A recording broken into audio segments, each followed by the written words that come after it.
अस्सलाम वालेकुम dear students. उम्मीद करता हूँ तमाम स्टूडेंट खैरियत से होंगे। हमारी डिस्कशन इंटर पार्ट 1 की मैथमेटिक्स के ऊपर जारी है, जिसमें आज हम एक्सरसाइज 3.3 का क्वेश्चन नंबर 5 करेंगे। क्वेश्चन नंबर 5 के 8 पार्ट्स हैं, 9 पार्ट्स हैं सॉरी। तो उनमें first and left hand side को राइट हैंड साइड के इक्वल करना है। अब जैसा कि हमारे पास फर्स्ट पार्ट दिया गया है, डिटर्मिनेंट दिया गया है 3x3 मैट्रिसेस का, उसको ज़ीरो के इक्वल करना है। तो कोई भी डिटर्मिनेंट ज़ीरो के इक्वल कब होगा स्टूडेंट, ये बात काबिल गौर है। इसी से तमाम बहुत सारे इसके डिटर्मिनेंट सॉल्व होंगे क्वेश्चन नंबर 5 के।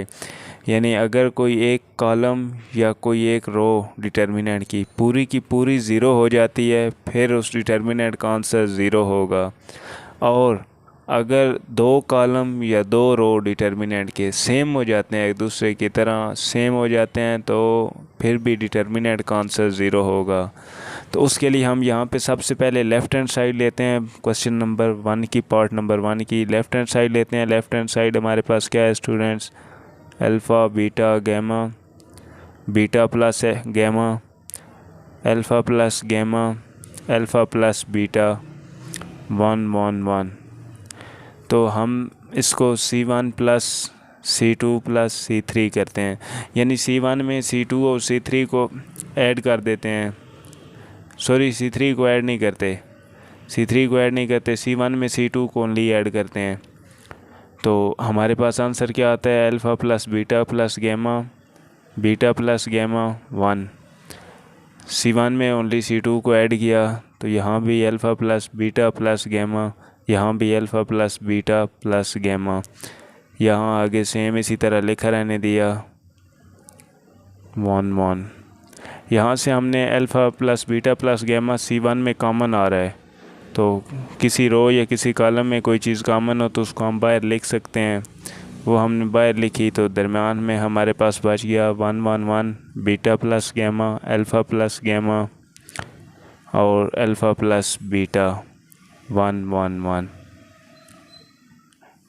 यहाँ पे हमें चूँकि नज़र आ रहा है कि C1 and C3 are same, then answer is equal to zero, जो कि हमारे पास राइट हैंड साइड है। किस तरह ज़ीरो हुआ? हमारे पास C1 और C3 दोनों सेम हो गए, यानी या कोई भी रो या कोई कॉलम या पूरा ज़ीरो हो जाए, या दो रो या दो कॉलम सेम हो जाएं, फिर उसका आंसर ज़ीरो आता है। इसके बाद हम इसका पार्ट नंबर 2 देखते हैं। पार्ट नंबर 2 है हमारे पास 1 2 3 2 3 5 3x 6x 9x equal to zero. Same इसी तरह हम इसकी भी लेफ़्ट हैंड साइड लेंगे। लेफ़्ट हैंड साइड ली तो हमारे पास है 1 2 3 2 3 5 3x 6x 9x। हम देखते हैं C3 में से हमारे पास 3x कॉमन आ रहा है, तो 3x को हम बाहर लिखते हैं, बाकी सेम इसी तरह लिखा रहने दें। इसमें से 3x बाहर लिखा, यहाँ 1 बचा, यहाँ 2 बचा, यहाँ 3। अब हम नज़र आ रहा है कि C1 and C3 are same,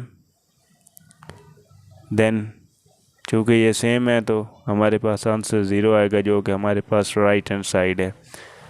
तो बहुत सिंपल सा क्वेश्चन हमने किस तरह सॉल्व किया।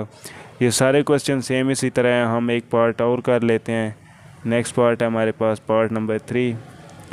पार्ट नंबर 3 में है students 1 1 1 a square b square c square a over B C, b over C A, c over A B equal to हमारे पास ज़ीरो।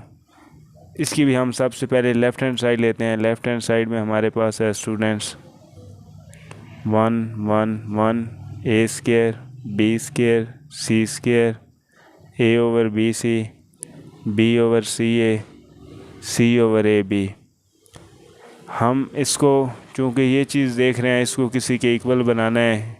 1 और a स्क्वायर तो एक दूसरे से सेम नहीं बन सकते, इसमें से कुछ ऐसा निकालना है जो इसका या इसका सेम बने। तो उसके लिए हम ए बी सी से मल्टीप्लाई और ए बी सी से डिवाइड कराते हैं, multiply and divide by A B C.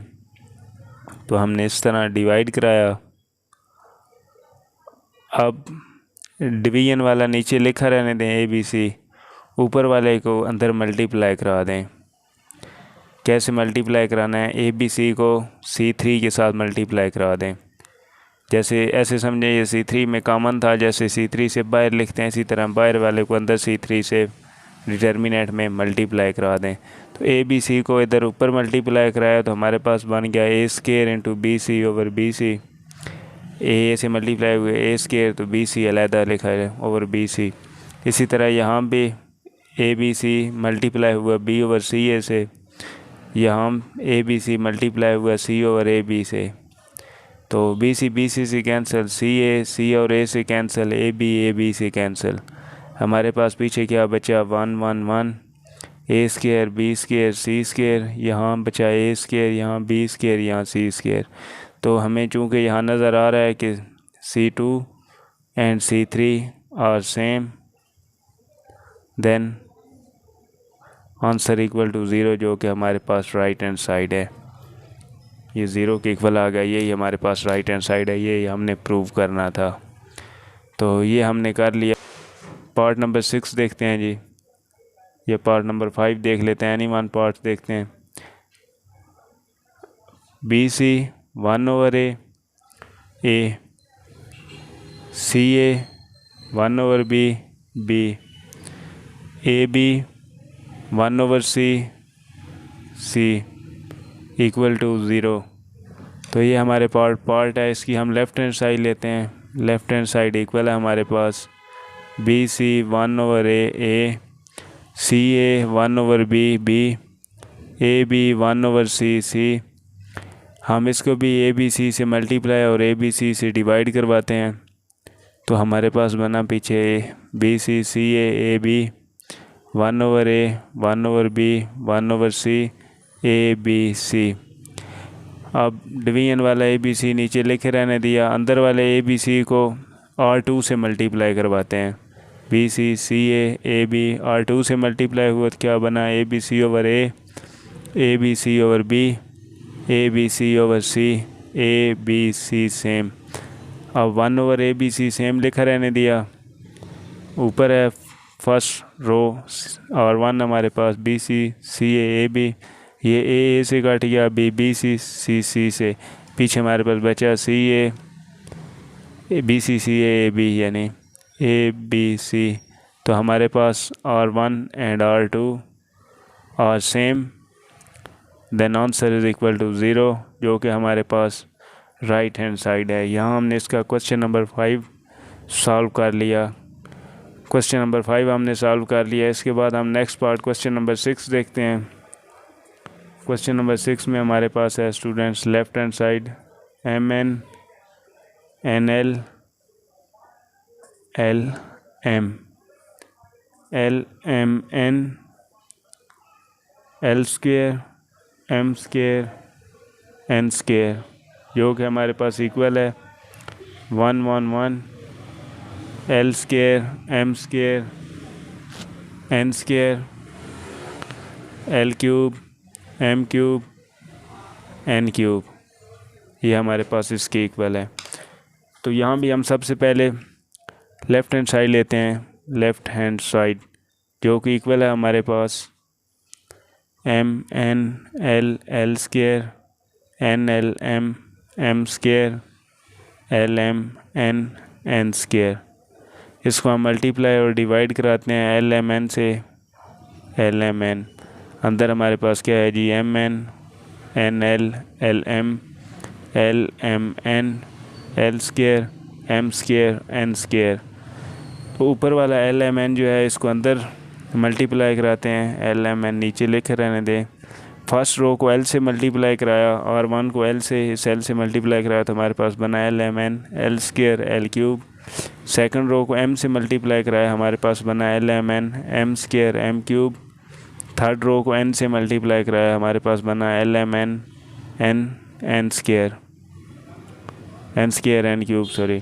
तो यहाँ हम LMN को कॉमन ले लेंगे C1 से, LMN बाहर आ गया, अंदर बचा 1 1 1 L² M² N² L³ M³ N³। ये आपस में कैंसल,